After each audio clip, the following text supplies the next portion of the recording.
اب امام صاحب رحمۃ اللہ تعالیٰ علیہ کی کئی قسم کی احادیث پر مسندات ہیں. یہ جو مسند آپ کے سامنے پیش ہوئے مسند الامام، یہ ان 28 میں سے ایک ہے. بعض کہتے ہیں نہیں 16 ہیں، بعض کہتے ہیں 24 ہیں.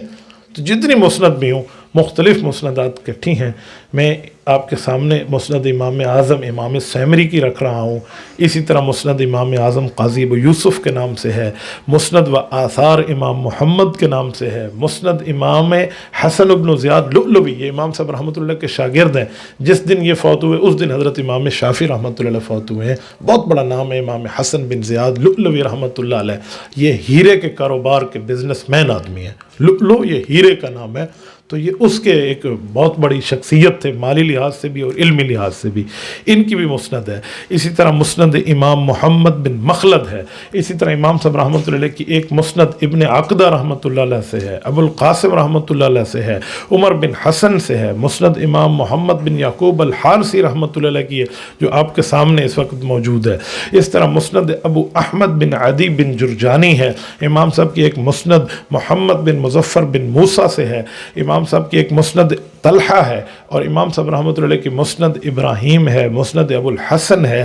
مسند امام ابو الحفص ہے، جنہیں ابن شاہین کے لقب سے محدثین یاد کرتے ہیں. اور مسند یحییٰ بن مندہ، یہ بھی انہوں نے ہی سنی ہے، بہت بڑے محدث ہیں.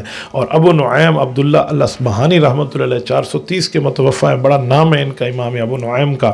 ان کے ایک مسند کے حوالے سے معاملہ موجود ہے. مسند امام حافظ احمد یہ کلاعی رحمۃ اللہ علیہ کے نام سے ہے.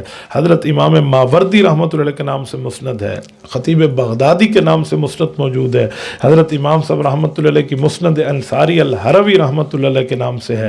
امام خسرو بلخی رحمۃ اللہ علیہ کے نام سے ہے. اور مسند امام محمد بن عبد الباقی الانصاری ہے.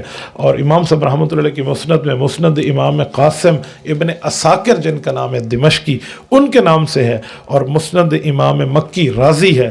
اور ایک مسند محمد بکری رحمۃ اللہ علیہ کی ہے. ایک عبد الرحمن سخاوی شافی کی ہے. اور ایک امام ثعلبی رحمۃ اللہ علیہ کی ہے. یہ اس طرح 28 مسندات بنتی ہیں. جو ہمارے سامنے مسند ہے، یہ مسند امام اعظم ابو حنیفہ ہے. یہ سید ہیں، بخارا کے رہنے والے ہیں. عبداللہ اور محمد ان کے نام آتے ہیں. یہ 300 ہجری سے پہلے ان کی پیدائش ہے. 340 میں ان کا انتقال ہے. یہ بخارا کے ہیں اور بہت بڑا نام ہے ان کا. ان نے امام صاحب رحمۃ اللہ علیہ کی اس مسند کو لکھا ہے. گویا انہوں نے جمع کی ہے. ان کے بعد امام حسکفی نے اس کی تلخیص کی ہے. امام عابد سندھی نے اس کی تبویب کی ہے، باب باندھے ہیں، چپٹر رکھے ہیں. اور یہ کتاب آپ کے اور ہمارے سامنے اس کی شرح مسند امام اعظم کی تنسیق النظام سے ملا حسن سنبھلی رحمۃ اللہ علیہ لکھی ہے. امام حارثی رحمۃ اللہ علیہ یہ شاگرد ہیں ابو حفص صغیر کے. ابو حفص صغیر کون ہیں؟ یہ بیٹے ہیں ابو حفص کبیر کے. ابو حفص کبیر کون ہیں؟ یہ امام محمد کے شاگرد ہیں. جس ادارے میں ہم موجود ہیں، امام محمد الشیبانی انسٹیٹیوٹ، یہ جو ادارہ ہمارے بھائی عزیزم مولانا محمد عمار صاحب نے فیصل آباد میں قائم کیا، تو اسی نسبت سے قائم کیا ہے نا. یہ امام محمد الشیبانی وہ ہیں جو امام حنیفہ کے شاگرد ہیں، امام شافعی کے استاذ ہیں. یہ وہ بندے ہیں جن کے ایک شاگرد تھے ابو حفص کبیر، ان کے بیٹے تھے ابو حفص صغیر. ابو حفص صغیر سے پڑھا امام حارثی نے. یہ ان سے انہوں نے پڑھ کے دیا ہے. گویا امام محمد کے پوتے نہیں بلکہ پڑھ پوتے شاگرد ہیں. اور انہوں نے اس حدیث کی کتاب کو لکھا ہے اور انہوں نے آگے بیان بھی کیا ہے. ان کے بارے میں آتا ہے کہ یہ بہت بڑے آدمی ہیں. کتاب الانصاب میں امام سمعانی نے لکھا ہے کہ انہوں نے بڑے سفر کیے ہیں، کنٹری آؤٹ آف کنٹری، کئی جگہ یہ گئے ہیں. ادرک الشیوخ، بہت سے محدثین کے پاس پہنچے اور ان کو جا کے انہوں نے دیکھا ہے. اور ان کی مسند حارثی کے بارے میں سب نے ایک تصدیقی اور ایک تائیدی کلمات لکھے ہیں کہ انہوں نے ماشاءاللہ اپنی اسناد کے ساتھ اس کو ذکر فرمایا ہے. اس کے بعد انہوں نے جو اختصار کے طور پہ امام حسکفی نے اس میں کام کیا، وہ اختصار کیا تھا؟